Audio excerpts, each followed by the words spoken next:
नमस्कार। Lecture number ये 28 है इंडियन नेशनल मूवमेंट का। डिटेल में हम इंडियन नेशनल मूवमेंट आपको पढ़ा रहे हैं। इस वीडियो में असहयोग आंदोलन हम पढ़ेंगे। गांधी जी के द्वारा चलाया गया ये पहला राष्ट्रीय स्तर पर आंदोलन माना जाता है, क्योंकि इससे पहले उनके जो 3 सत्याग्रह सफल हो चुके थे, लेकिन वो किसी एक क्षेत्र से बिलोंग कर रहे थे ना। जैसे चंपारण, बिहार में चंपारण है, चंपारण सत्याग्रह किया था। और गुजरात में दो सत्याग्रह किए थे उन्होंने, एक खेड़ा वाला और एक अहमदाबाद मील जो हड़ताल वाला मामला था। इसके बाद रॉलेट एक्ट हुआ था। रॉलेट एक्ट आया था 1919 में, तो उसके विरोध में भी रॉलेट सत्याग्रह चलाने की बात उन्होंने सोची, लेकिन हर जगह हिंसा होने लग गई, इसलिए उन्होंने रॉलेट सत्याग्रह नहीं चलाया। अब उन्होंने एक आंदोलन चलाया, असहयोग आंदोलन। यहाँ पे हो क्या रहा है, हम सहयोग नहीं करेंगे, अंग्रेज़ों के शासन में हम सहयोग कोई नहीं करेंगे, हम बहिष्कार करेंगे। ठीक है, अभी मैं बताऊंगा कि असहयोग आंदोलन का प्रारूप कैसा था, क्या रणनीति अपनाई गई थी, क्या क्या करना इस आंदोलन में, सब समझेंगे। तो फिलहाल दिमाग में रखिएगा कि गांधी जी का पहला राष्ट्रीय स्तर पर, नेशनल लेवल पर यह पहला आंदोलन है। इसकी शुरुआत 1 अगस्त 1920 को तय की गई थी कि 1 अगस्त 1920 को ये असहयोग आंदोलन शुरू किया जाएगा, लेकिन 1922 में ये समाप्त कर दिया गया। चौरी चौरा कांड हो जाता है। गोरखपुर के पास एक जगह है चौरी चौरा, वहाँ पर एक पुलिस थाना फूंक दिया गया था, जला दिया गया था स्थानीय लोगों के द्वारा। 22 पुलिस वाले मारे गए थे और गांधी जी को हिंसा तो बर्दाश्त था नहीं। इस कारण से गांधी जी ने इस असहयोग आंदोलन को वापस ले लिया, नॉन कॉपरेशन मूवमेंट को वापस ले लिया। इससे गांधी जी का बहुत विरोध हुआ। और भारत में जो क्रांतिकारी आंदोलन का दूसरा चरण चलता है ना, इसी असहयोग आंदोलन के बंद हो जाने के कारण चलता है।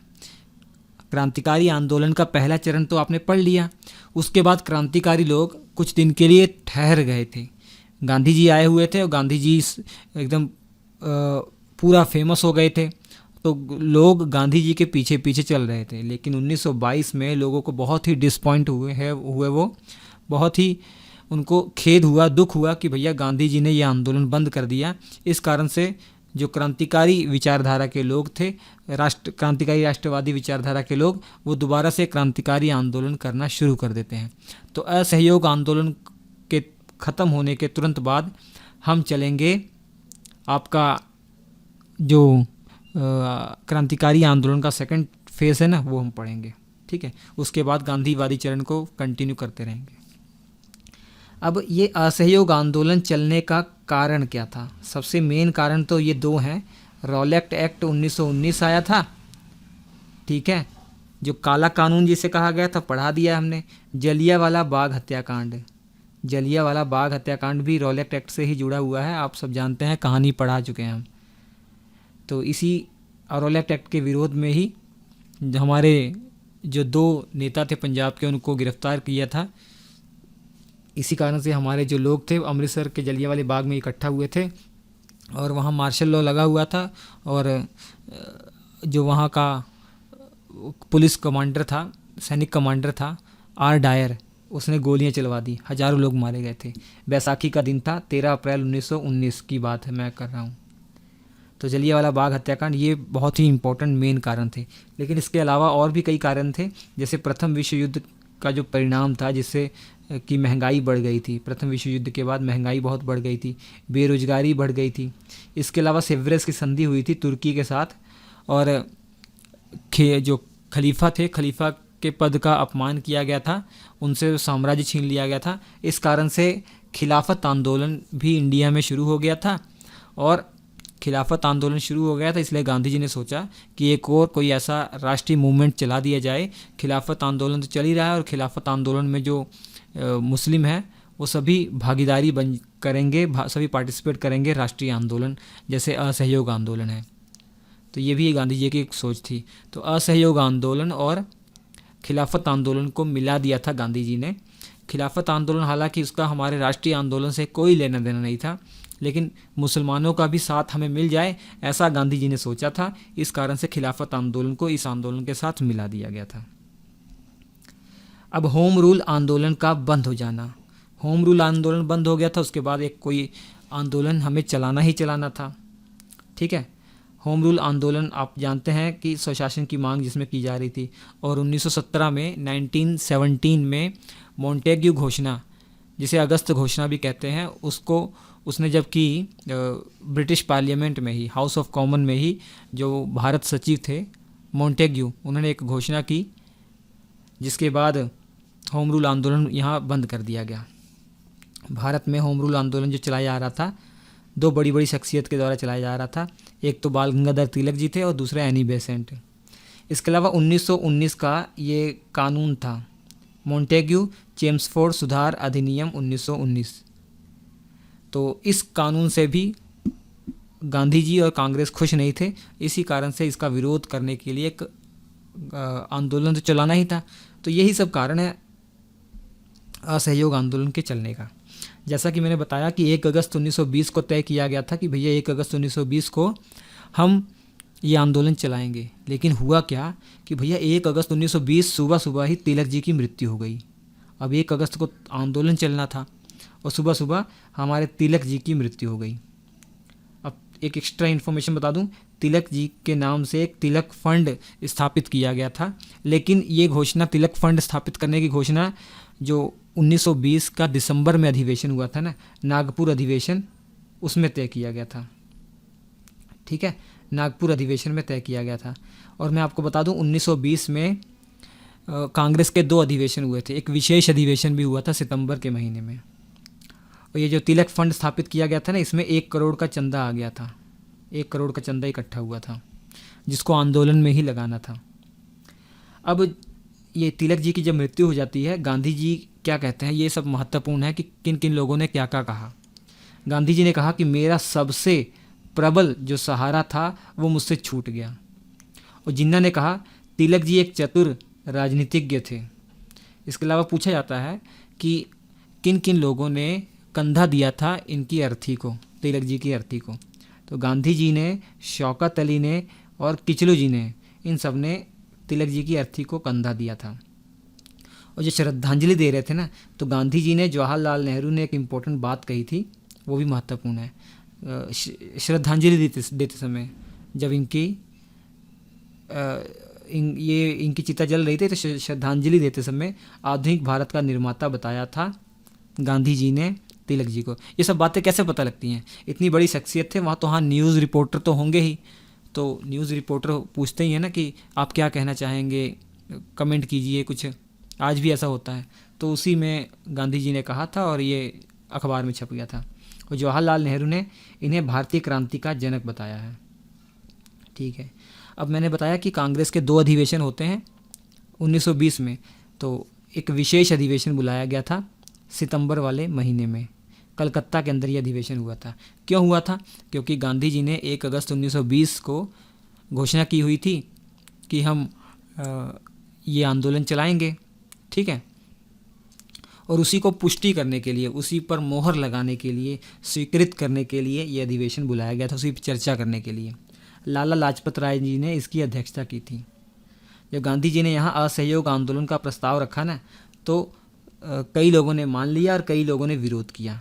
तो विरोध करने वाले कौन कौन थे? CR दास, विपिन चंद्र पाल, एनी बेसेंट, मदन मोहन मालवीय और मोतीलाल नेहरू भी थे। इन्होंने क्यों विरोध किया अभी आगे चलकर आपको पता लगेगा। अभी एक एक के बारे में बताऊंगा क्यों इन्होंने विरोध किया। अब मोहम्मद अली जिन्ना जो मुस्लिम लीग से संबंधित थे, ये विरोध इसलिए कर रहे थे कि इनका ये विरोध था कि भैया जो गांधी जी हैं वो पॉलिटिक्स को धर्म से मिला रहे हैं, कि मतलब वो खिलाफत आंदोलन को असहयोग आंदोलन के साथ मिला रहे हैं, ये बहुत गलत कर रहे हैं। ये मोहम्मद अली जिन्ना का इस कारण से विरोध था। हालांकि जो भी लोग ये विरोध कर रहे थे, कांग्रेस के सदस्य, इन सबको मना लिया जाता है गांधी जी के द्वारा। दिसंबर में जो अधिवेशन होता है ना, वो आते आते सब मना लिए जाते हैं और दिसंबर में पूरी मोहर लग जाती है। कांग्रेस की तरफ से अनुमति पूरी तरीके से हो जाती है कि हाँ अब आंदोलन ये जो चल रहा है सही चल रहा है। एक नोट कर लीजिएगा इम्पोर्टेंट, असहयोग आंदोलन को खिलाफत आंदोलन में मिलाना जिन्ना को पसंद नहीं था। ये मैंने बता दिया आपको। ठीक है, तो जिन्ना क्यों विरोध कर रहे थे समझ में आ गया। एक और नोट, मदन मोहन मालवीय क्यों विरोध कर रहे थे। मदन मोहन मालवीय कह रहे थे कि भैया खिलाफत आंदोलन एक धार्मिक आंदोलन है, इसमें कांग्रेस का भागीदारी नहीं होना चाहिए। कांग्रेस जो है ना राष्ट्रीय आंदोलन पर फोकस करना चाहिए। धर्म के जो आंदोलन चल रहे हैं इसका हमारे राष्ट्रीय आंदोलन से कोई लेना देना नहीं है, उनको रहने दो, अपना अलग रहने दो। वो अपने धर्म के लिए बात कर रहे हैं, उनमें कांग्रेस को पार्टिसिपेट नहीं करना चाहिए। ये विरोध था मदन मोहन मालवीय का।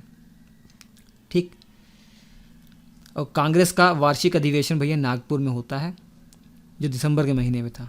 इसमें असहयोग आंदोलन का जो प्रस्ताव है इसको पुष्टि कर दी जाती है, इसको पूरा कंफर्म कर दिया था। जितने भी विरोध कर रहे थे सबको मना लिया जाता है। इसके अध्यक्ष थे विजय राघवाचारी, इम्पोर्टेंट है। अब यहाँ पे कांग्रेस ने अपने उद्देश्यों में परिवर्तन किया। अब तक कांग्रेस के जो उद्देश्य थे ना वो कहीं ना कहीं जो नरम दल के नेता लोग थे ना उन्हीं की विचारधारा संबंधित था, कि मतलब जो भी कांग्रेस तरीके अपनाएगा सब संवैधानिक तरीके अपनाएगी, जो भी डिमांड करनी है वो सब संवैधानिक तरीक़ों से ही करेगी। लेकिन यहाँ उद्देश्य चेंज किया गया कि भैया आप संवैधानिक तरीके के अलावा वो सब तरीके अपनाए जाएंगे जो सही लगेगा, लेकिन वो अहिंसक होना चाहिए। मतलब हम विरोध भी करेंगे लेकिन अहिंसक रूप से विरोध करेंगे, हिंसा नहीं करेंगे। ठीक है, अब हम पहले प्यार से तो डिमांड करेंगे, अगर नहीं मिलेगा तो हम हड़ताल करेंगे, चक्का जाम कर देंगे, बहिष्कार करेंगे, लेकिन जो भी करेंगे हिंसा नहीं करेंगे। और गांधी जी ने इस अधिवेशन में सबको ये भरोसा दिलाया था कि भैया ऐसे ही आंदोलन अगर चलता रहेगा ना, मैं पूरी गारंटी देता हूँ कि स्वराज की प्राप्ति हो जाएगी, स्वराज की प्राप्ति हो जाएगी। ये गांधी जी ने आश्वासन दिया था। तो सब लोग गांधी जी के पीछे पीछे चलना शुरू कर दिए। इससे पहले मैंने बताया कि जो विरोध हो रहा था, विरोध क्यों हो रहा था, तो असहयोग आंदोलन का जो विरोध हुआ था वो क्यों हुआ था, क्योंकि दिसंबर में जो अधिवेशन हुआ अभी मैंने बताया सबको अपना लिया था गांधी जी ने। लेकिन इससे पहले विरोध कौन कौन किस बात पर कर रहे थे वो मैंने अलग एक हेडिंग डाल दी है ताकि आपको क्लियर हो जाए। हालांकि सबको मना लिया गया है। सबसे पहले बात करते हैं एनी बेसेंट की। एनी बेसेंट कह रही थी ना कि देखिए जो आंदोलन आप चला रहे हैं ना, असहयोग आंदोलन, ये संवैधानिक नहीं है। मतलब अंग्रेज इससे खुश नहीं होंगे, उनका जो संवैधानिक नियम है वो हम तोड़ रहे हैं, उनके खिलाफ काम कर रहे हैं, तो ये तरीका सही नहीं है। ऐसा एनी बेसेंट इसलिए कह रही हैं क्योंकि इनको 1917 में जो भी घोषणा हुई थी अंग्रेज़ों के द्वारा, जिसे मॉन्टेग्यू घोषणा या अगस्त घोषणा कहते हैं, उस पर पूरा विश्वास था। इनको पूरा विश्वास था कि अंग्रेज़ अब हमारे लिए कुछ अच्छा ही करने वाले हैं, तो इस कारण से ये सब कह रही थी। और गांधी जी को शैतान भी इन्होंने कहा था इनडायरेक्टली। मतलब एनी बेसेंट ने कहा था कि कभी कभी ना जो शैतान होते हैं वो देवदूत का भी रूप धारण करके, देवों का रूप धारण करके हमारे सामने आ सकते हैं। तो गांधी जी को इनडायरेक्टली शैतान भी कहा। राजनीतिक बच्चा भी कहा था, पहले आपको बताया था मैंने। मोहम्मद अली जिन्ना क्यों विरोध कर रहे थे, ये कह रहे थे कि मजहब को राजनीतिक साथ मिलाना नहीं चाहिए, मजहब में राजनीति का कोई दखल नहीं होना चाहिए, ये इनका विरोध था। और मोतीलाल नेहरू, CR दास, विपिन चंद्र पाल ये क्यों विरोध कर रहे थे, क्योंकि जो असहयोग आंदोलन काम करने का तरीका, अभी मैं बताऊंगा आगे कि काम करने का क्या तरीका था, इस असहयोग आंदोलन में क्या क्या किया जाएगा, उसमें पूरा बहिष्कार किया जाएगा अंग्रेज़ों का, कि जो इवन इलेक्शन है ना वो भी बहिष्कार किए जाएंगे। जैसे जो केंद्रीय विधान परिषद है, जो कानून बनाने वाला सिस्टम है, जैसे हमारे यहाँ संसद है आज की डेट में, तो वायसराय का जो केंद्रीय विधान परिषद है इसका जो चुनाव होगा इसका भी बहिष्कार किया जाएगा, गांधी जी ने तय किया था। इसी कारण से मोतीलाल नेहरू और CR दास, ये चित्तरंजन दास, विपिन चंद्र पाल भी विरोध कर रहे थे कि भैया हमें वो नहीं करना चाहिए, ठीक है, हमको चुनाव का बहिष्कार नहीं करना चाहिए। तो इनका ये सोच था कि हम इलेक्शन में पार्टिसिपेट करें और संसद में जाकर जो केंद्रीय विधान परिषद है उसका सदस्य बनकर तब विरोध करें सरकार का। लेकिन गांधी जी ने इन सबको भी मना लिया था, इन सबको बाद में मना लिया था। दिसंबर 1920 आते आते सबको मना लिया था। रविन्द्रनाथ टैगोर क्यों विरोध कर रहे थे इस आंदोलन का, क्योंकि इसमें बहिष्कार किया जा रहा था, वस्तुओं को जलाया जा रहा था, जो विदेशी वस्तुएं थे उनको जलाया जा रहा था। इससे रविन्द्रनाथ टैगोर सहमत नहीं थे। हालांकि ये 1915 से ही सहमत नहीं थे। 1915 में भी जो आपका पंग भंग आंदोलन चल रहा था, बहिष्कार आंदोलन, उसका भी विरोध कर रहे थे कि भैया बहिष्कार क्यों कर रहे हो, सामान क्यों जला रहे हो, जो बच्चे स्कूल छोड़ रहे हैं, कॉलेज छोड़ रहे हैं, ये सही नहीं है। और सुरेंद्र नाथ बैनर्जी ये भी विरोध कर रहे थे। हालांकि ये 1918 में कांग्रेस से अलग हो गए थे, इन्होंने एक अपनी अलग पार्टी बनाई थी, नेशनल लिबरल फेडरेशन, लेकिन विचारधारा तो कांग्रेसी ही थी। ऐसे नहीं थे कांग्रेस के दुश्मन हो गए थे, कांग्रेस के साथ थे, बस अपनी एक पार्टी बनाई थी। लेकिन इस असहयोग आंदोलन से ये भी सहमत नहीं थे कि भैया इसमें चुनाव का बहिष्कार करने की बात की रही है, हम तो चुनाव का बहिष्कार नहीं करेंगे, हमारी जो पार्टी नेशनल लिबरल फेडरेशन है ये चुनाव में पार्टिसिपेट करेगी। और इन्होंने पार्टिसिपेट किया था, कांग्रेस ने पार्टिसिपेट नहीं किया था। ठीक, अब आंदोलन के कार्यक्रम क्या थे, आंदोलन किस प्रकार चला, क्या कार्यक्रम थे, अगले वीडियो में हम पढ़ेंगे डिटेल में कि आंदोलन कैसे चला, क्या रणनीति अपनाई थी गई थी कि भैया किस किस टाइप का क्या क्या करना है, वो सारी डिटेल में आपको बताऊंगा। बाद में गांधी जी को गिरफ्तार किया गया वो भी बताऊंगा, उससे पहले चौरी चौरा कांड भी हो गया था, वो सब बताऊंगा। अगले वीडियो में हम मिलते हैं आपसे। नमस्कार।